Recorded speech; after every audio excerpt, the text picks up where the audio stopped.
I am more an illustrator than a graphic designer. I am more into the illustration world than the graphic design, but I'm always work with these two worlds together. I try to keep the things around me go into my work. Things, people, in Annecy, in some coffee shop. That's why when I moved to Mexico City, I start to work with wrestling, with wrestler image, because it was a new thing in some way for me. And then I go to the arenas to see the match or whatever. And then that kind of things go into my work. It's like I try to be transparent in some way. A lot of people from Latin America who lives in Latin America always think we can do that kind of things because we have no money, we have no something, or always we need something else because the condition of our countries are really different. But for me and for a lot of people in Latin America, these missing things are things to do.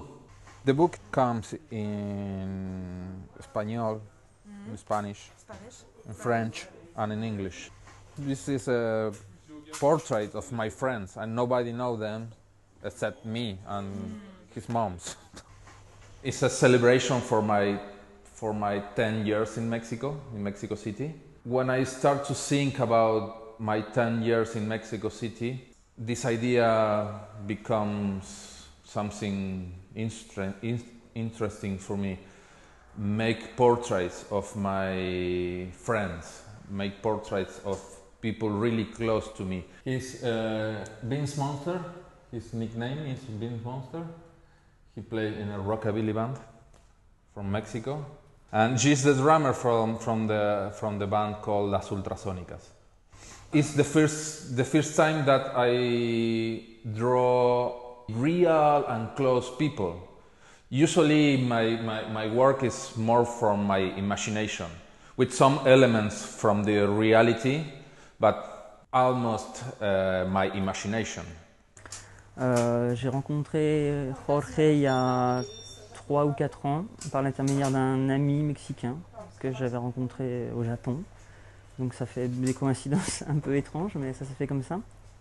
Quand on a eu un deuxième projet de livre qu'on a dû mettre en route, on s'est dit bon bah tiens, on va lui proposer au cas où éventuellement il accepte, parce que on pensait pas du tout que ça marcherait. Et puis il nous a dit bah oui, pourquoi pas, je vais réfléchir. Et puis un mois après, il nous a proposé ce projet de livre, et on voulait juste faire un livre avec lui parce que rétrospectivement, quand on a découvert tout ce qu'il fait depuis une dizaine d'années, il y avait quasiment tout qui nous plaisait, quoi. There is not too many publishers in Latin America who doing that kind of things. Yeah, and maybe this is a good start to show another people that kind of book can be a possibility to make in Latin America. Because we are selling the book in Mexico and Argentina, in Latin American countries. I hope some publishers catch the book and think, oh, we can do this here too. I think a good way to introduce in Latin American graphic design is a new book from Taschen. It's a big book with graphic American designers. And it's a good book because I think it's the first one that include all the designers, well, not all of them, but new graphic designers like me, for example, or Ula Ula, or new ones. But there is also graphic designer from the 60s or from the 70s. Also, you can see what happened in America through the design. The social revolutions, the economical crisis, everything is there. Everything, every movement like Zapatistas is there because there is graphic designers working for that kind of movement. The big difference in Latin America, the people don't follow the rules. When you see something new happening in Europe, in a few years, the same thing is happening in all Europe, in Germany, in France, in Spain, in Portugal. We grow up with crisis, economical crisis, social crisis. It's the same thing with your work. When you think, well, the mainstreams go that way, you always go in the other way.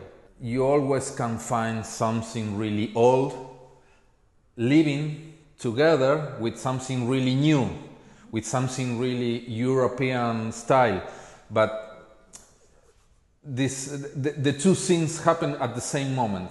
You know, it's like this is the difference, I think, the most big difference between Latin America and Europe.